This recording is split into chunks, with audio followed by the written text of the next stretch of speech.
Está sendo gravada. Então, boa noite a todos. Estamos iniciando mais um estudo do Livro dos Espíritos. Estudo este realizado pela Sociedade Espírita Obreiro do Senhor, Curitiba, Paraná. E nós sempre gostamos de comentar no início, para aquelas pessoas que assistem os vídeos esporadicamente, aí quando estão fazendo algumas pesquisas, e esse estudo ele é apresentado ao vivo, às sextas-feiras, às 19 horas, e aquelas pessoas que quiserem participar ao vivo, é só entrar lá no nosso site, www.brilhodosenhor.org.br. Lá encontrarão todos os caminhos que a pessoa deve fazer para receber o link no dia do estudo. E também lá encontrarão este, como os outros estudos anteriores do Livro dos Espíritos, como também do estudo da Revista Espírita e muitos outros temas e assuntos interessantes para aquelas pessoas que gostam de estudar a doutrina espírita. Então, dando continuidade ao nosso estudo, nós estamos hoje no estudo número 35. Nós estamos na parte terceira, ou terceira parte, como alguns gostam de comentar, né? E no estudo de hoje, dando continuidade aí, nós estamos no capítulo 10º. A parte terceira que fala das leis morais, né? Então nós estamos vendo aí já a lei da desigualdade, a lei da destruição, e assim, todas as outras leis interessantes para nossa compreensão das coisas que nos rodeiam aqui, né, das questões morais, né? Então, no capítulo 10, nós vamos falar hoje sobre da lei de liberdade. Então, nós vamos começar a falar um pouquinho sobre a lei natural, escravidão, liberdade de pensar, liberdade de consciência, livre-arbítrio, fatalidade, conhecimento do futuro, e depois terá um resumo teórico móvel das ações humanas. Então, o primeiro tópico é a liberdade natural. Kardec faz a primeira pergunta sobre esse tema. 825, a pergunta. Haverá no mundo posições em que o homem possa jactar-se de gozar de absoluta liberdade? Não, porque todos precisais uns dos outros, assim os pequenos como os grandes. Olha essa resposta, né? E na 826, em que condições poderia o homem gozar de absoluta liberdade? Nas do eremita no deserto. Desde que juntos estejam dois homens, há entre eles direitos recíprocos que ele cumpre respeitar. Não mais, portanto, qualquer deles goza de liberdade absoluta. 827. A obrigação de respeitar os direitos alheios tira ao homem o de pertencer-se a si mesmo? De modo algum, porquanto este é um direito que lhe vem da natureza. Na 828. Como se podem conciliar as opiniões liberais de certos homens com o despotismo que costuma exercer no seu lar e sobre seus subordinados? Interessante, né?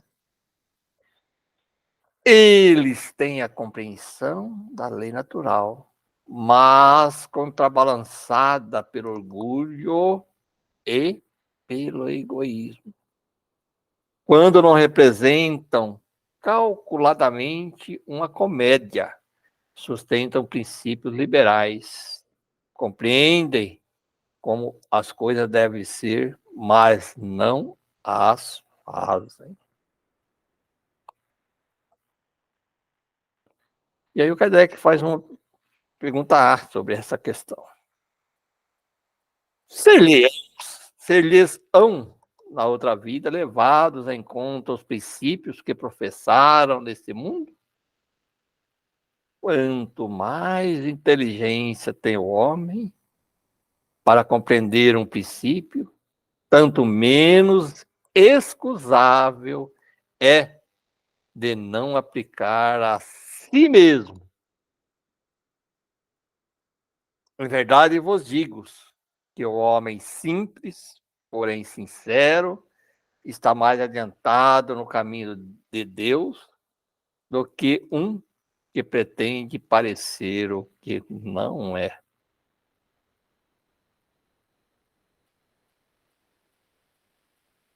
Escravidão é o outro tópico, né? E na 829.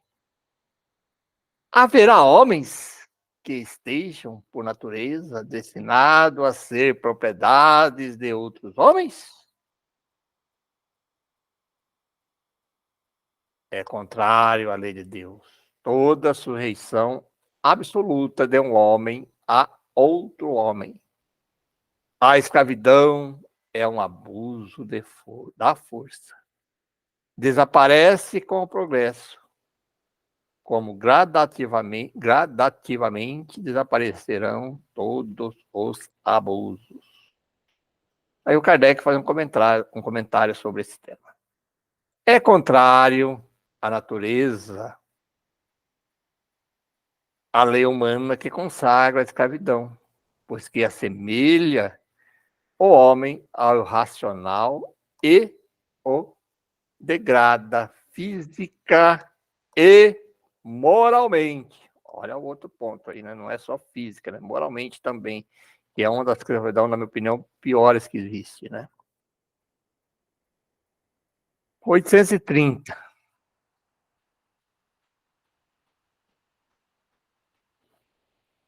Quando a escravidão faz parte dos costumes de um povo, são censuráveis os que dela aproveitam, embora só o façam conformando-se com o uso que lhes parece natural?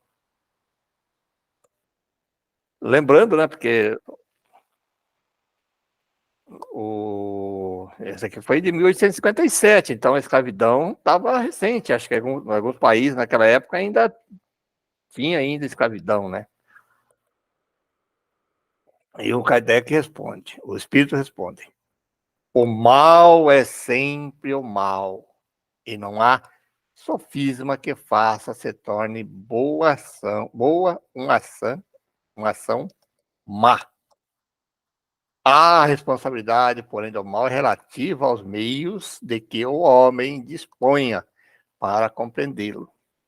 Aquele que tira proveito da lei da escravidão é sempre culpado de violação da lei da natureza. Mas aí, como em tudo, a culpabilidade é relativa. Tendo-se a escravidão introduzida nos costumes de certos povos, possível se tornou que, de boa fé, o homem se aproveitasse dela como é natural. Entretanto, desde que mais desenvolvida e, sobretudo, esclarecida pelas luzes do cristianismo, sua razão lhe mostrou que o escravo era um ser igual perante a Deus. Nenhuma desculpa mais ele tem. Na 831, a desigualdade natural das aptidões não coloca certas raças humanas sob a dependência das raças mais inteligentes? Pergunta interessante, né? Olha a resposta. Sim, mas para que estas as elevem, não para embrutecê-las ainda mais pela escravidão. Durante longo tempo, os homens consideraram certas raças humanas como animais de trabalho, munidos de braços e mãos, e se julgaram com o direito de vender os dessas raças como bestas de carga. Consideram-se de sangue mais puros que assim procedem. Insensatos. Nada vem senão matéria. Mais ou menos puro não é o sangue, porém o espírito.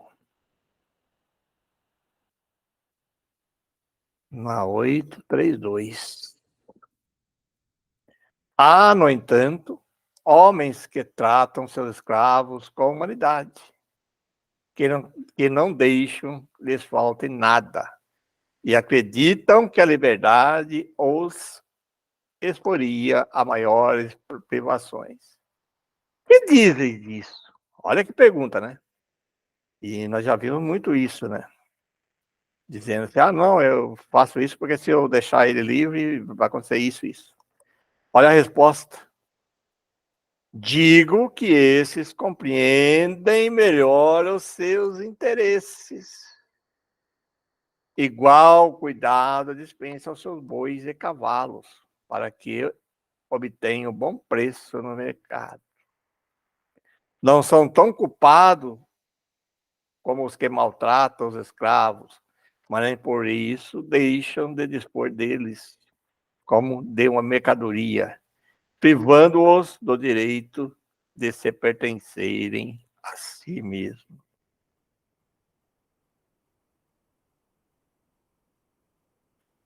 Agora, esse tópico aqui é muito importante para nós, né? Liberdade de pensar. 833. Haverá no homem alguma coisa que escape todo constrangimento pela qual goze ele de absoluta liberdade? No pensamento, goza o homem de ilimitada liberdade, pois que não há como pôr-lhe peias.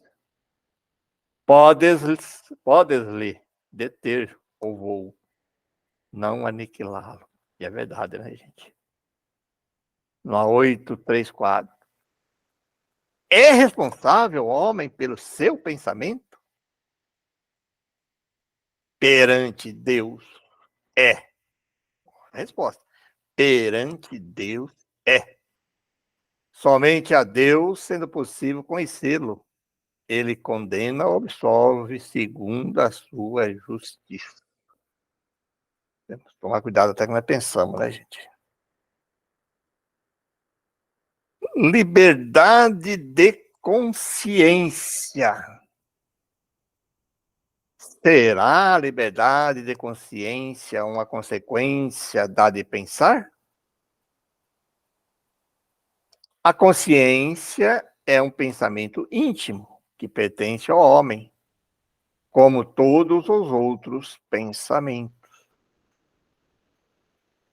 836.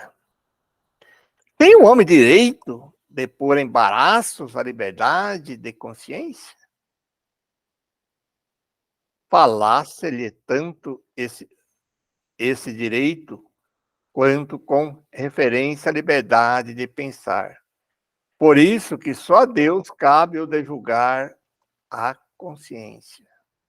Assim como os homens, pelas suas leis, regula as relações de homem para homem. Deus, pela lei da natureza, regula as relações entre ele e o homem. 837. E é o que resulta dos embaraços que se oponham à liberdade de consciência? Confrangir os homens, a procederem em desacordo com seu modo de pensar, fazê-los hipócritas. A liberdade de consciência é um dos caracteres da verdadeira civilização e do progresso. 838. Será respeitável toda e qualquer crença, ainda quando notoriamente falsa? Olha essa pergunta, hein? Será respeitável toda e qualquer crença, ainda quando notoriamente falsa? Toda crença é respeitável, quando sincera e conducente à prática do bem. Condenáveis são as crenças que conduzem ao mal.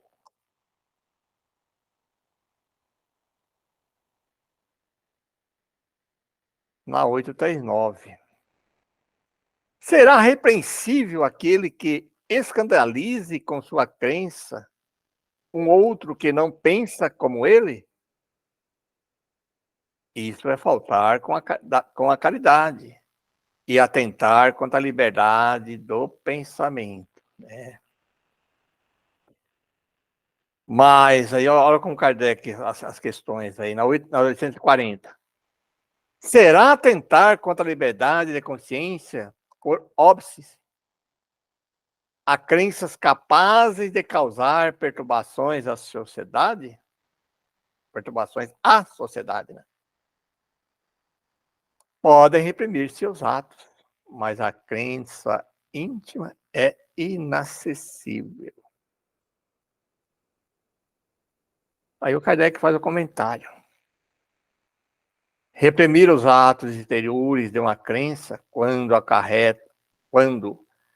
acarretam qualquer prejuízo a terceiro, não é atentar contra a lei de liberdade de consciência, pois que essa expressão em nada tira a crença, a liberdade que ela conserva integral.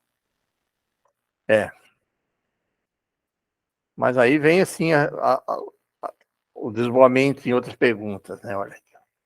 841. Para respeitar a liberdade de consciência, dever-se-á deixar que se propaguem doutrinas perniciosas ou poder-se-á, sem atentar contra aquela liberdade, procurar a trazer o caminho da verdade, o que as transviaram, obedecendo a falsos princípios?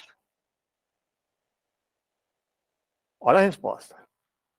Certamente que podeis e até deveis, mas ensinai a exemplo de Jesus, servindo-vos da brandura e da persuasão, e não da força, o que seria pior do que a crença daquele que desejaríeis convencer. Se alguma coisa se pode impor, é o bem e a fraternidade. Mas não cremos que o melhor meio de fazê-los admitidos seja obrar com violência. A convicção não se impõe. Difícil, né? Praticar isso.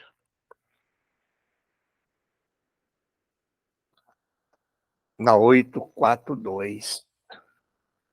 Por que indícios você poderá reconhecer entre todas as doutrinas que alimentam a pretensão de ser a expressão única da verdade, a que tem o direito de se apresentar como tal? Será aquela que mais homens de bem e menos hipócritas fizer. Isso é, pela prática da lei de amor na sua maior pureza e na sua mais ampla aplicação. Esse o sinal, porque reconhecereis que uma doutrina é boa, visto que toda doutrina que tiver por efeito semear a desunião e estabelecer uma linha de separação entre os filhos de Deus, não pode deixar de ser falsa e perniciosa.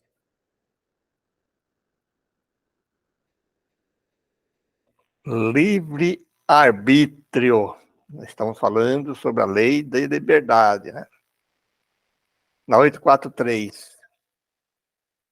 Tem o homem o livre-arbítrio de seus atos?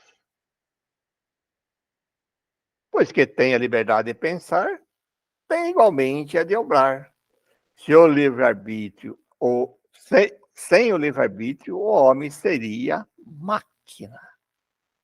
844.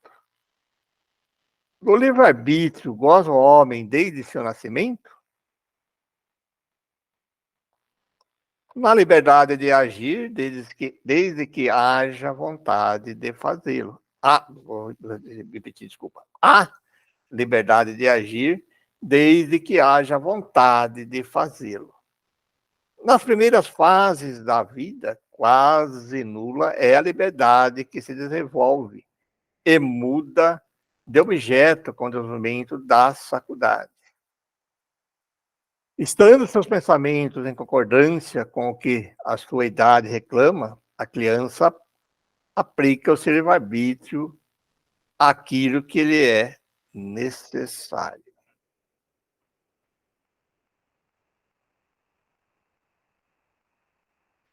E na 845. Não constituem obstáculos ao exercício do livre-arbítrio as predisposições intuitivas que o homem traz consigo ao nascer? As predisposições instintivas são as do espírito antes de encarnar. Conforme seja este mais ou menos adiantado, elas podem arrastá-lo a práticas de atos repreensíveis, no que será secundado pelos espíritos que simpatizam com suas disposições. Não há, porém, arrastamento irresistível, uma vez que tem a vontade de resistir. Lembrai-vos de que querer é poder. Olha, eu gosto muito dessa colocação, né? Principalmente quando fala aqui que não há arrastamento irresistível, que não, se você quiser. E aí, essa é uma questão que a gente sempre adota como critério nas conversações, inclusive com alguns espíritos obsessores, ou nos nossos diálogos fraternos, quando a gente conversa com as pessoas, sobre essa questão aí da pessoa acreditar, né? Essa vontade firme, né? Porque a pessoa acha que é dominada, que não tem jeito. Tem, né? E tem outras questões que também colocam sobre esse ponto, né? É importante isso. Vontade, né? A vontade de existir. E aí, Kardec continua perguntando sobre esse tema. 846. Sobre os atos da vida humana, nenhuma influência exerce o organismo? E se essa influência existe, não será exercida com prejuízo do livre-arbítrio? Olha a questão, hein? É inegável que sobre o espírito exercem influência a matéria, que pode embaraçar-lhes as manifestações. Daí vem que, nos mundos em que os corpos são menos materiais do que na Terra, as faculdades se desdobram mais livremente. Porém, o instrumento não dá a faculdade. Além disso, cumpre se distingam as faculdades morais das intelectuais. Nós já estudamos sobre isso, né? Tendo o homem o instinto do assassínio, seu próprio espírito é indubitavelmente que possui esse instinto e quem lhe dá. Não são seus órgãos que lhe dão. Semelhante ao bruto, e ainda pior do que esse, se torna aquele que nulifica o seu pensamento para só se ocupar com a matéria, pois que não cuida mais de se premunir contra o mal. Nisso é que ocorre em falta, porquanto assim procede por vontade sua. Aí ele está lá na 367, seguinte, influência do organismo. Nós estudamos isso anteriormente lá, né, gente?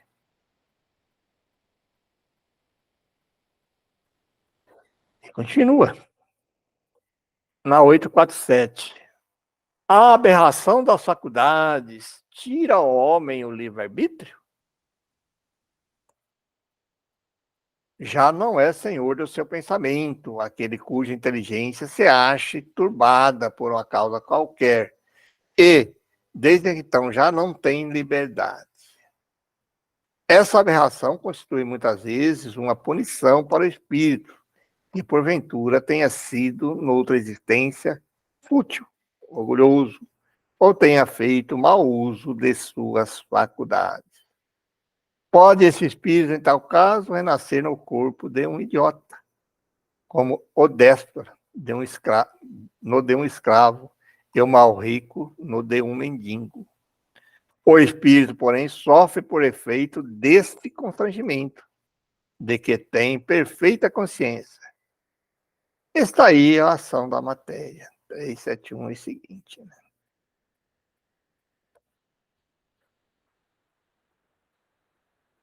848. Severados de escusa os atos reprováveis, o ser devido à embriaguez e à aberração das faculdades intelectuais? Ora, a pergunta anterior estava se referindo àquelas pessoas que nascem realmente privados das questões do corpo físico, né? De nascença. Agora ele está perguntando sobre a embriaguez, né? E olha a resposta: não, porque foi voluntariamente que o ébrio se privou de sua razão para satisfazer as paixões brutais. Em vez de uma falta, comete duas. Aqui é que, infelizmente, a nossa lei, a justiça ainda às vezes é dúvida, mas já melhorou bastante um pouquinho nas questões da pessoa que pega o carro totalmente embriagado, dirige e comete um acidente que leva a óbito outras pessoas. Né? Eu acho que a resposta é bem clara, porque ele estava ciente do álcool. Né? Então, eu acho que deveria ser mais severo, sim, para essas pessoas que embriagadas aí pegam o carro e cometem esses acidentes aí que fatalidades. Né? Constantemente está ocorrendo, né? Muito, muito comum, né? Nos dias de hoje isso. Né? 849. Qual faculdade predominante no homem em estado de selvageria? O instinto ou o livre-arbítrio? O instinto, o que não o impede de agir com inteira liberdade no tocante a certas coisas, mas aplica como a criança essa liberdade às suas necessidades, e ela se amplia com a inteligência. Conseguintemente, tu, que és mais esclarecido do que um selvagem, também é mais responsável pelo que fazeis do que um selvagem ou é pelos seus atos.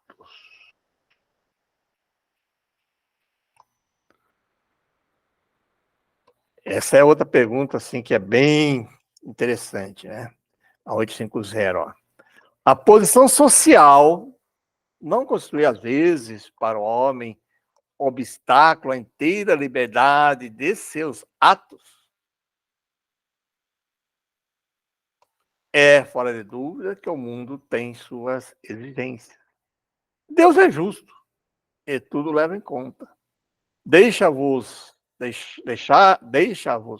entretanto, a responsabilidade de nenhum esforço empregardes para vencer os obstáculos.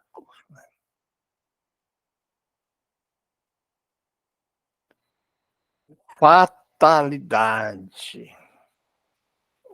É o próximo tópico, né? 851.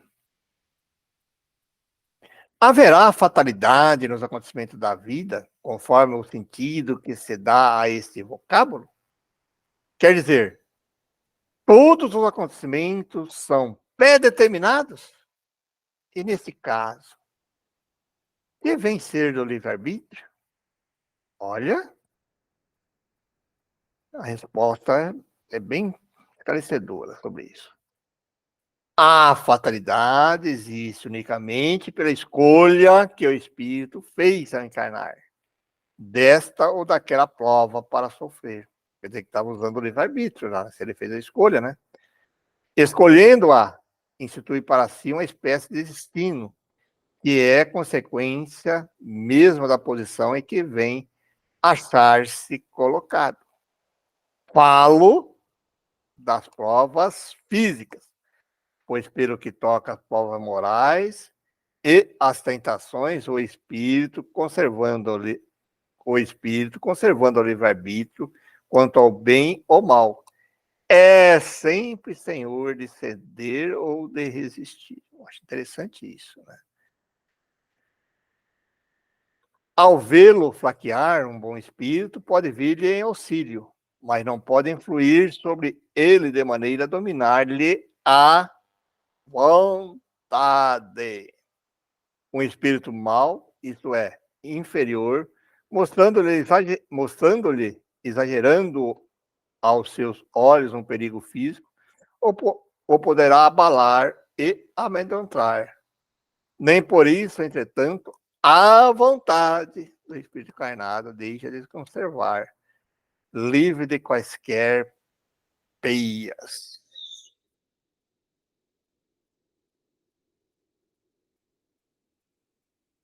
852.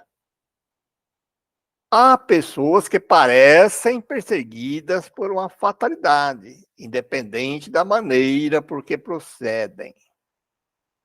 Não lhes estará no destino ou infortúnio? São talvez provas que lhes caiba sofrer e que elas escolheram. Porém, ainda aqui lançais conta do destino, que as mais das vezes apenas consequência de vossas próprias faltas. Trata de ter pura consciência em meio dos males que te aflige e já bastante consolado te sentirá. Né? É porque tem pessoas que adoram isso, né? Dizer, nasci para isso, tem que ser isso. Temos que tomar muito cuidado com essas questões. Né? E aí o Kardec faz um comentário sobre esse tema aí que é muito importante. As ideias exatas ou falsas que fazemos das coisas nos levam a ser bem ou mal sucedidos, de acordo com o nosso caráter e a nossa posição social. Achamos mais simples e menos humilhante para o nosso amor próprio atribuir antes à sorte ou ao destino os insucessos que experimentamos do que a nossa própria falta. É certo que para isso contribui algumas vezes a influência dos espíritos, mas também que podemos sempre forrar-nos a essa influência, repelindo as ideias que eles nos sugerem quanto más. É isso aí, né, gente? Na 853. Algumas pessoas só escapam de um perigo mortal para cair em outro. Parece que não podiam escapar da morte. Não há nisso fatalidade? Fatal, no verdadeiro sentido da palavra, só ao instante da morte, ou é. Chegando esse momento, de uma forma ou de outra, a ele não podeis furtar-vos. E aí o Kardec vai perguntar aqui sobre esse tema aí. Assim, qualquer que seja o perigo que nos ameace, Se a hora da morte ainda não chegou, não morreremos? Não. Não perecerás, e tem disso milhares de exemplos. Quando, porém, soe a hora da tua partida, nada poderá impedir que partas. Deus sabe de antemão de que gênero será a morte do homem, e muitas vezes seu espírito também o sabe, por lhe ter sido revelado quando escolheu tal ou qual existência. Eu acho interessante que o Kardec, quando ele faz a pergunta, ele vai prolongando as perguntas para ficar bem claro essas coisas, porque vai saindo outras perguntas na nossa cabeça, e ele já vem na 854 fazendo a pergunta que vai esclarecer a gente sobre isso, ó, porque é a 854. Do fato de ser infalível a hora da morte, poder-se-á deduzir que sejam inúteis as preocupações que tomemos para evitá-las? Nós estudamos lá atrás na lei da conservação, né? Então, essa pergunta teria que vir, né? Não, visto que as preocupações que tomais vos são sugeridas como um fito de evitares a morte que vos ameaça. São uns do meio empregado para que ela não se dê.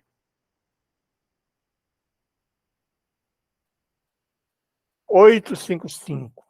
Com que fins nos faz a providência correr perigos que nenhuma consequência deve ter? O fato de ser a tua vida posta em perigo constitui um aviso que tu mesmo desejastes, a fim de te desviares do mal e te tornares melhor. Se escapas desse perigo quando ainda sob impressão do risco que correste, cogitas mais ou menos seriamente de te melhorastes, conforme seja mais ou menos forte sobre ti a influência dos espíritos bons. Sobrevendo o mau espírito, digo, mal, surpreendendo o mal que ainda existe nele.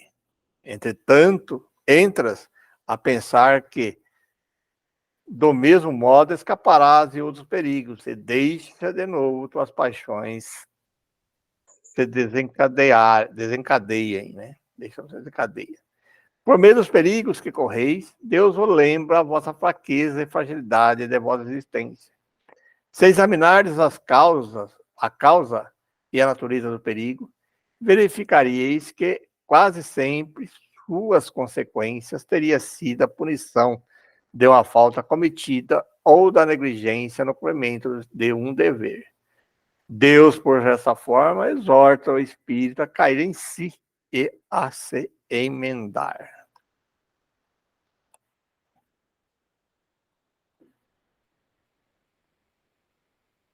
856. Ficou invertido aqui, mas sem problema. Sabe o espírito acidentalmente de que gênero será sua morte? Sabe que o gênero de vida escolheu, ou expõe mais a morrer desta ou daquela maneira. Sabe igualmente quais as lutas que terá de sustentar para evitá-lo, e que, se Deus permitir, não sucumbirá.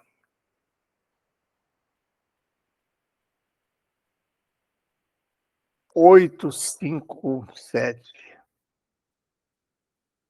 Há homens que afrontam os perigos dos combates, persuadidos, de certo modo, de que a hora não lhes chegou. Haverá algum fundamento para essa confiança? Muito a miúde tem o homem o pressentimento de seu fim, como pode ter o de que ainda não morrerá.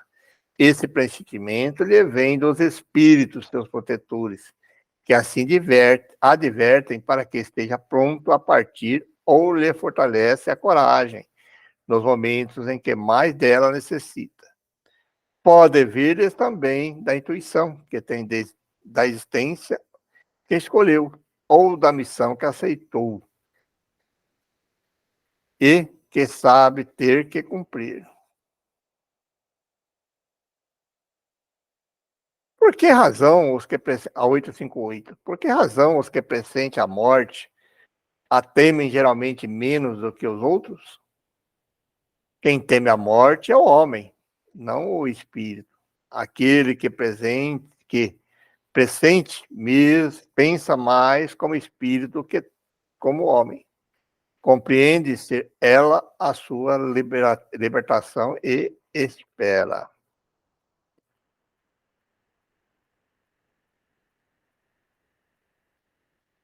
859.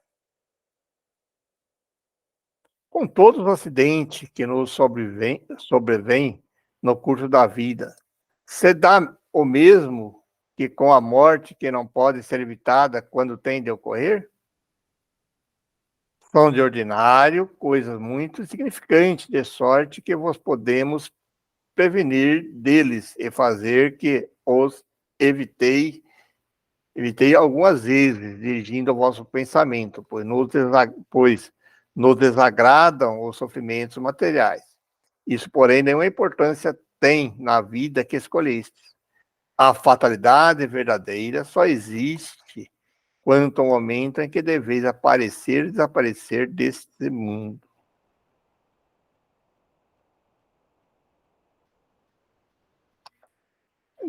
Kardec faz uma pergunta haverá fastos, forçosamente, que deve dar-se, que os espíritos não possam conjurar, embora o queiram. Pergunta, né? Mas que tu vistes, pressentiste, quando no estado de espírito, fizeste a tua escolha. Não creias, entretanto, que tudo o que sucede esteja escrito, como costumo dizer.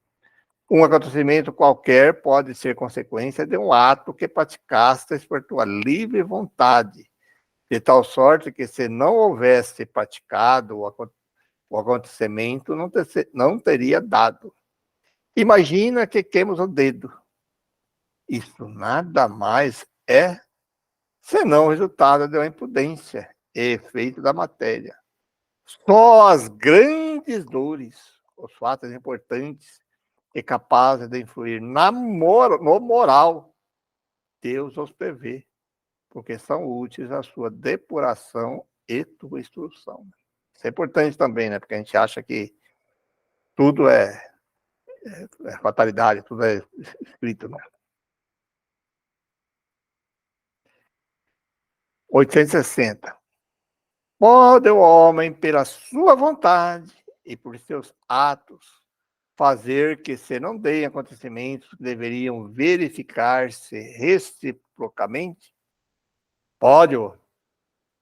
E se essa aparente mudança na ordem dos fatos tiver cabimento na sequência da vida que ele escolheu. Acresce que, por fazer o bem como lhe cumpre, pois que isso constitui o objetivo único da vida, facultando-lhe impedir o mal, sobretudo aquele que possa concorrer para a produção de um mal maior.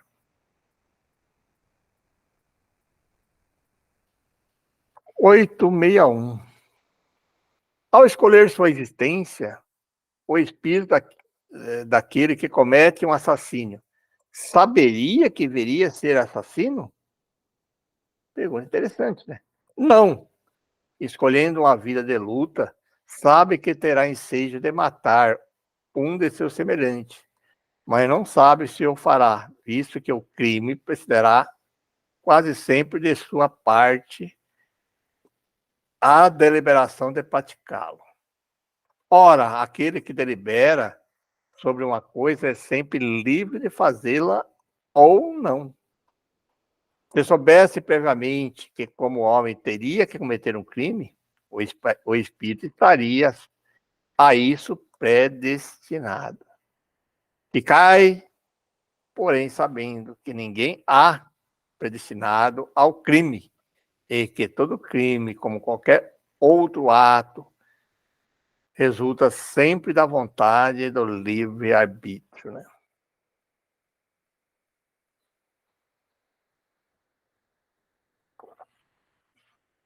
Aí o Kardec faz o comentário. Ademais, sempre confunde duas coisas muito distintas.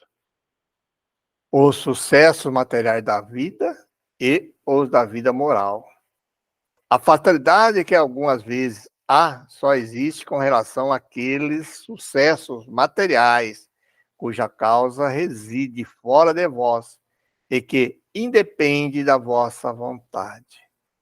Quando aos atos da vida moral, esses emanam sempre do próprio homem, que, por conseguinte, tem sempre liberdade de escolher. No tocante, pois, a esses atos, nunca há fatalidade. Então, não há fatalidade, essa coisa de dizer que veio aqui para matar outro, fazer o mal, né? Nas questões morais, como deixa bem claro aí, né? Na 862. Pessoas que nunca logram bons êxitos em coisa alguma, que parecem perseguidas por um mau gênio em todos os seus empreendimentos. Não se pode chamar isso a fatalidade, fatalidade, né? A isso fatalidade, né?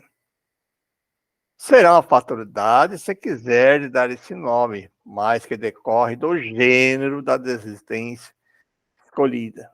Quer dizer, ele escolheu, né? É que essas pessoas quiseram ser provadas por uma vida de decepções, a fim de exercitar a paciência, a resignação. Entretanto, não creia seja absoluta essa fatalidade. Resulta muitas vezes no caminho falso que tais pessoas tomam, em discordância com as suas inteligências e aptidões. Grandes probabilidades têm de se afogar quem pretende atravessar a nado um rio sem saber nadar. O mesmo se dá relativamente à maioria dos acontecimentos da vida. Quase sempre obteria o homem bom êxito se o tentasse o que tivesse em relação com suas faculdades. O que perde são o seu amor próprio e sua ambição, que desviam da senda que lhe é própria e o fazem considerar vocações, o que não passa de desejo de satisfazer certas paixões. Fracassa por sua culpa. Mas, em vez de culpar-se a si mesmo, prefere queixar-se da sua estrela. Por exemplo, que seria bom operário e ganharia honestamente a vida, mete-se a ser mau poeta e morre de fome. Para todos haveria lugar no mundo, desde que cada um soubesse colocar-se no lugar que lhe compete.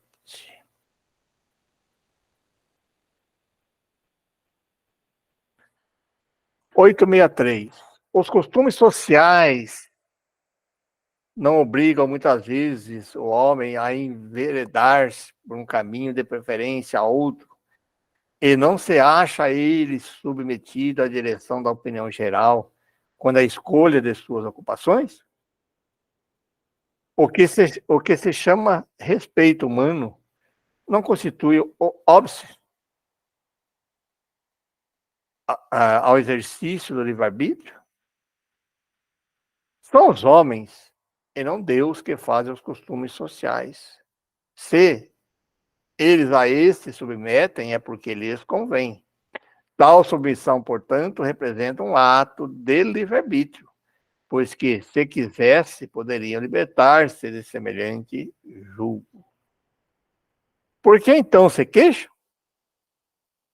Valesse-lhes razão para acusarem os costumes sociais. A culpa de tudo deve lançá-lo ao tolo amor próprio de que vivem cheios e que os fazem preferir morrer de fome a infligir.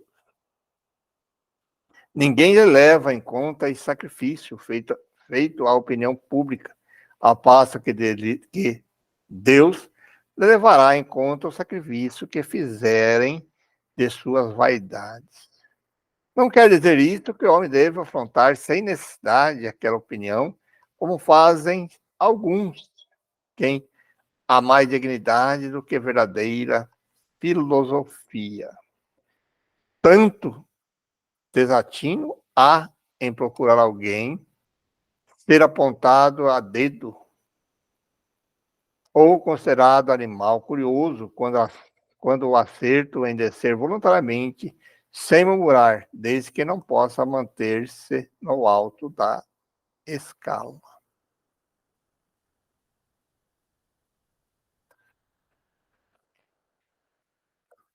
864. Assim como há pessoas a quem a sorte em tudo é contrária, outras parecem favorecidas por ela, pois que tudo lhes sai bem. A que atribui isso? De ordinário é que essas pessoas sabem conduzir-se melhor nas suas empresas, mas também pode ser um gênero de prova. O bom êxito as embriaga.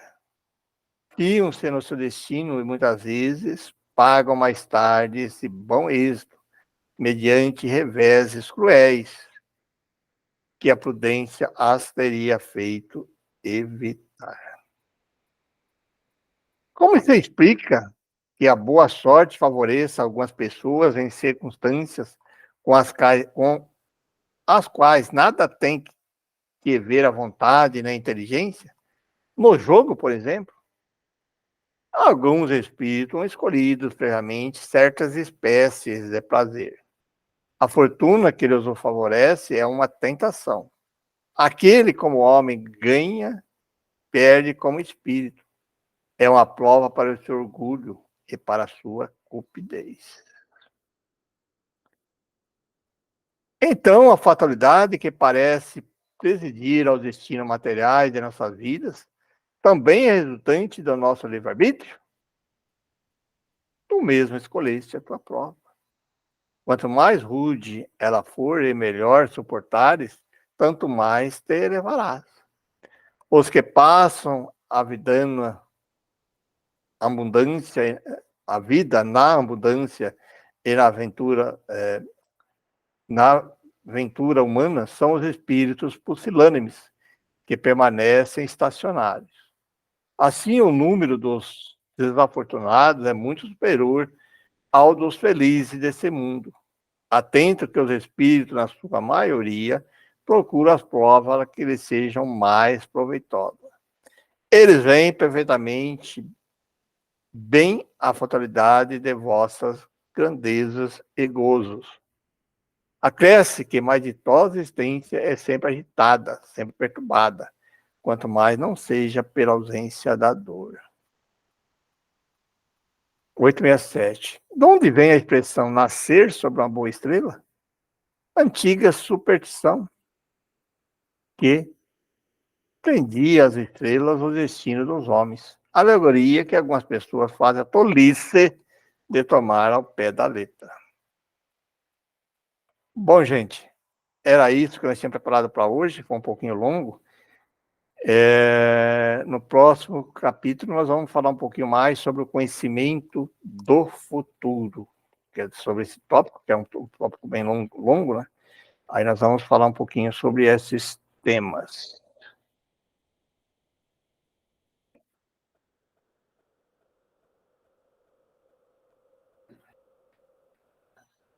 Então, como sempre, está liberado aí para que as pessoas que quiserem fazer algum questionamento, algumas questões.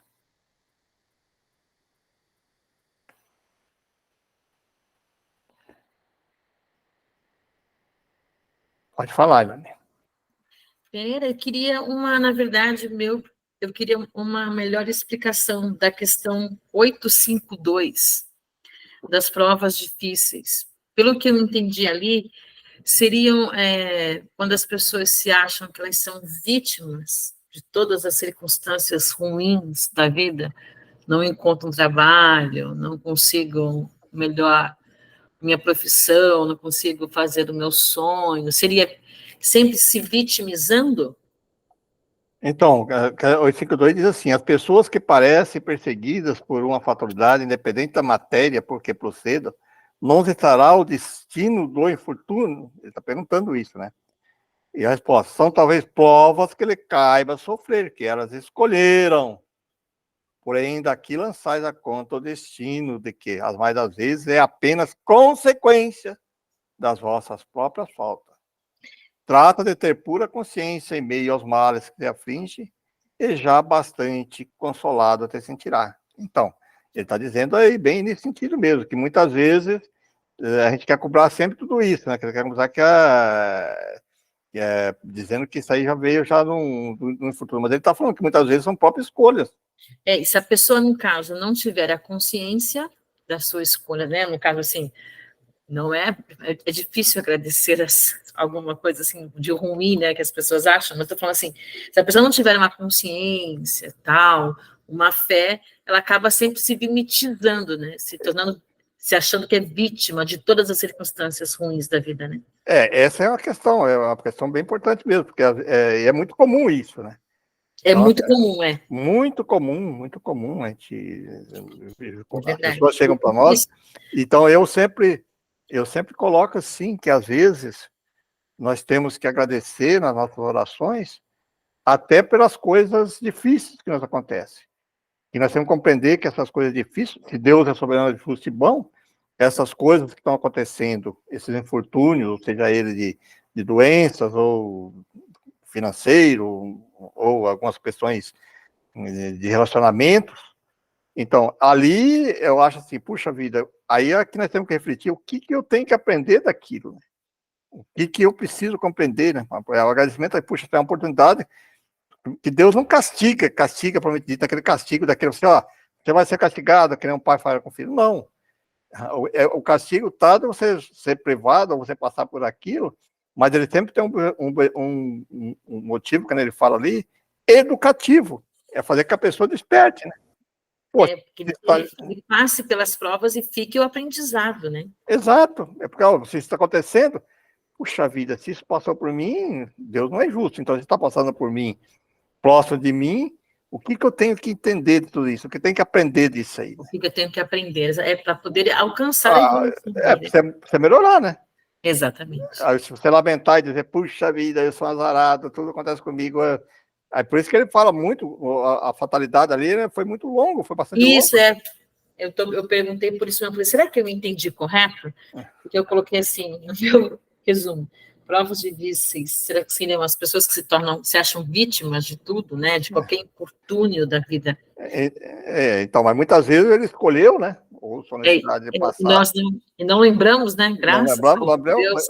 Escolheu, mas muitas vezes também não é que veio, aliás, às vezes é que nós, nessa vida mesmo agora, devido às nossas imprudências, nossas escolhas erradas, escolhas erradas agora, aí você aconteceu aquilo, é isso que ele quer dizer na resposta ali, né? Exatamente. Obrigada, Pereira. Isso é bem importante, né? Então, ali só tem um tópico ali que até eu gostaria de reforçar um pouquinho, nas questões que ele pergunta ali sobre a questão da morte, né? Que ali diz assim, que só morre na hora que está no momento certo. É uma questão até de nós refletirmos, porque no texto deixa bem claro que se não foi no momento certo, você não desencarna, mas aqui no Livro dos Espíritos, mais para frente, acho que tem umas questões que ele vai abordar isso, mas existe a questão do homicídio, né? Do suicídio, né? Aí é que está a questão, né? Porque daí, se você tenha colocado, mas o suicídio você cumpriu, então você vai desencarnar, porque senão não desencarnaria. É a 856, né? Sabe do que vai morrer, né? Não é que só saber do que vai morrer, é o horário, né? A morte, a hora. O horário, a forma. A data.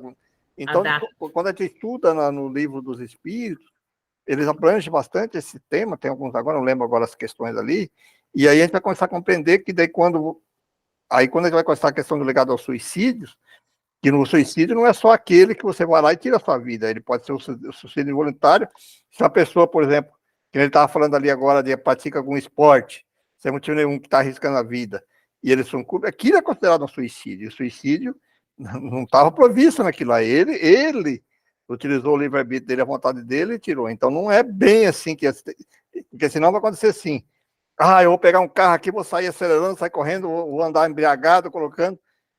Você está praticando um ato do suicídio. Eu só estou colocando aqui um tema aqui para vocês refletirem, estudarem um pouquinho mais, porque senão a gente vai começar a estudar no pé da letra, as pessoas vão entender aquilo. Falar, não morreu porque não está no momento, então vamos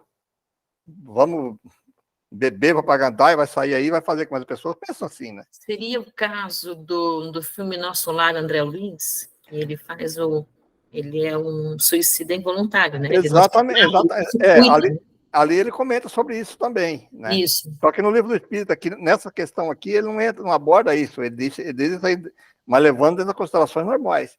Como o nosso horário já está em cima aqui, até coloco no ar para vocês refletirem sobre isso e podemos debater até lá no grupo, mais para frente, ou no próximo estudo debater, porque é um tema bastante interessante, né, de estudar, porque ele cria, assim, a pessoa que lê a primeira vez aquilo, ela fala, poxa, então, se eu já estou predestinado, e nós, no próprio Livro dos Espíritos, no próprio Revista Espírita, tem alguns casos, e em algumas literaturas constam também, que a pessoa, por exemplo, e aqui ele deixa um parecer aqui um pouquinho maior, que a pessoa, às vezes, praticando bem e tal, tá assim, ela prolongado o direito dele viver, né? Que ele ia desencarnar ali e pode ter uma sobrevida, vamos dizer, no corpo físico, por alguma necessidade qualquer, então, porque no tema ali no Livro do Espírito não fica muito claro isso, essas questões ali, né? Agora, mas dá para frente vai chegar um pouquinho mais. Então, pense sobre isso, reflita, quiserem debater lá, eu vou tentar achar alguma coisa da Revista Espírita para colocar ali, alguma outra literatura, né? Para a gente entender isso, né? Mais claramente essas questões. Tá, gente? Acho que é importante a gente pensar, né? Está escrito, sem dúvida. Então, quem gostaria de fazer a nossa oração de encerramento? Oi, Lani, já que você estava falando, faça a oração para nós, para encerramento. Faço sim. Então,